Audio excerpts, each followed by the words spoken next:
എല്ലാവർക്കും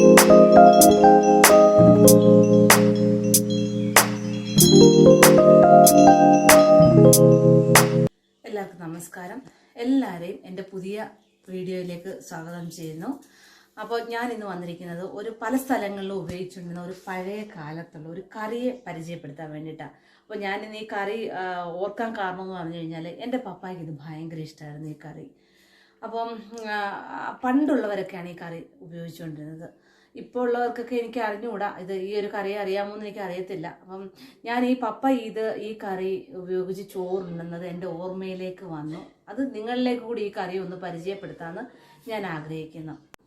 ഇതിൻ്റെ പേര് കൊട്ടാരക്കര പുളി എന്നാണ്. അപ്പം ഇത് എങ്ങനെയാണ് ഈ കറി, എന്തൊക്കെ ഇൻഗ്രീഡിയൻസ് വെച്ചിട്ടാണ് ഈ കറി ചെയ്യുന്നതെന്നുള്ളത് നമുക്കൊന്ന് പരിചയപ്പെടാം.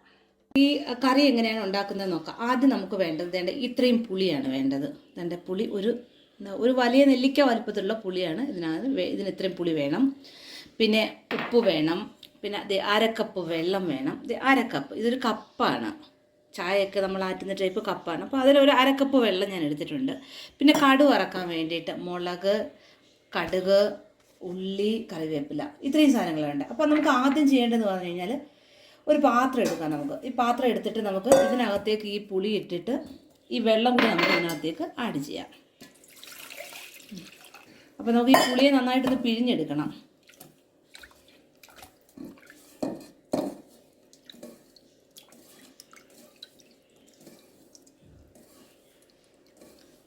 പുളി ഇതുപോലെ നമ്മൾ നന്നായിട്ട് കൈകൊണ്ട് പിഴിഞ്ഞെടുക്കണം. കൈകൊണ്ട് തന്നെ പിഴിഞ്ഞെടുക്കണം, എങ്കിൽ ആ പുളിയിലെ സത്തെല്ലാം ഇറങ്ങി ആ വെള്ളത്തിലേക്ക് ചേരത്തുള്ളൂ.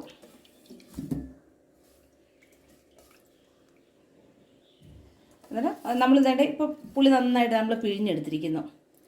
നമുക്കിതിൻ്റെ അടുത്ത പ്രോസസ്സിലേക്ക് പോകാം. ചീനച്ചട്ടി അടുപ്പേ വെച്ചിട്ട് അടുത്ത എന്താണെന്നുള്ളത് നമുക്ക് കാണിച്ചു തരാം. ചീനച്ചട്ടി ഗ്യാസ് കത്തിച്ച് ചീനച്ചട്ടി അടുപ്പേ വെച്ചു. ചീനച്ചട്ടി നന്നായിട്ട് ചൂടായി കഴിയുമ്പോൾ നമ്മൾ വെളിച്ചെണ്ണ ഒഴിക്കണം. വെളിച്ചെണ്ണയൊക്കെ കുറച്ച് യൂസ് ചെയ്താൽ മതി. ഇപ്പോൾ എല്ലാവർക്കും കൊളസ്ട്രോളും കാര്യങ്ങളൊക്കെ ഉണ്ടായതുകൊണ്ട് പ്രഷറും ഷുഗറും ഒക്കെ ഉള്ളവരല്ലേ. അപ്പോൾ അതുകൊണ്ട് വെളിച്ചെണ്ണ നമ്മൾ കുറച്ചേ ഇട്ടുള്ളൂ.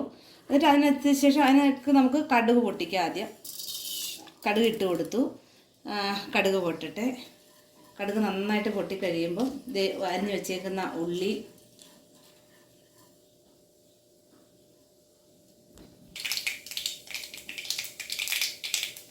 കടുക് പൊട്ടിക്കഴിയുമ്പോൾ നമ്മൾ ഇതിനകത്തേക്ക് ചെറിയ ഉള്ളി അരിഞ്ഞു വെച്ചിരിക്കുന്ന ഇട്ടു. എന്നിട്ട് നമ്മൾ മുളക് ഇട്ടു. എന്നിട്ട് അത് നന്നായിട്ട് മൂക്കണം. തവി വെച്ചിട്ട് നമ്മളൊന്ന് ഇളക്കി കൊടുക്കാമെന്നുണ്ടെങ്കിൽ ഇത് വേഗം അങ്ങ് മൂത്ത് കിട്ടും.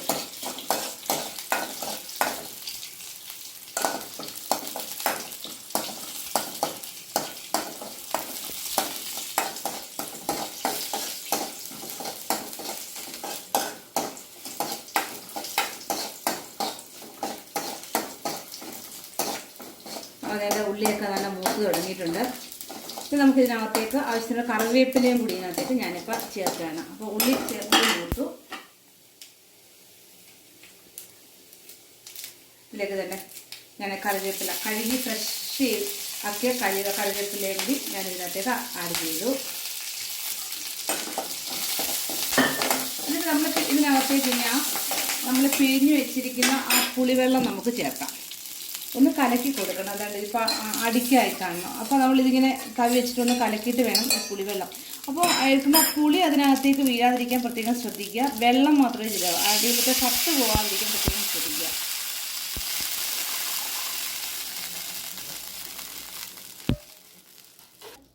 പുളിയിൽ കല്ലോ പൊടിയോ എന്തെങ്കിലും അഴുക്കോ ഒക്കെ ഉണ്ടെന്നുണ്ടെങ്കിൽ അതൊക്കെ മാറും. ഒരു അരിപ്പ വെച്ചിട്ടാണ് നമുക്കിത് അരിച്ചെടുക്കുന്നതെങ്കിൽ കുറച്ചുകൂടി അതായിരിക്കും നല്ലത്.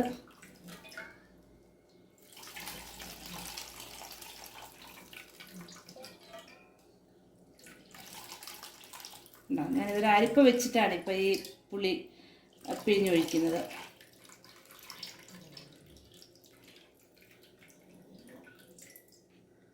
അപ്പോൾ അതിനകത്തെ ആ സത്തെല്ലാം ഇറങ്ങി നമുക്ക് കിട്ടിയിട്ടുണ്ട്. മതി. അപ്പോൾ ഇതിനകത്ത് ഇതാണ്ടേ ഇത്രയും കുറച്ച് അരക്കപ്പ് വെള്ളത്തിലുള്ളതാണ്. ഇനി നമുക്ക് ഇതിനകത്തേക്ക് ആവശ്യത്തിന് ഉപ്പ് ഒഴിക്കാം. ഉപ്പും ചേർക്കാം.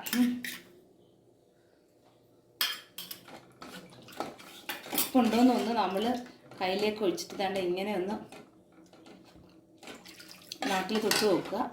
ലേശ ഉപ്പിൻ്റെ കുറവുണ്ട്, ഞാൻ ഇച്ചിരി ഉപ്പും കൂടി ഇടുകയാണ് എൻ്റെ അതിനകത്ത്.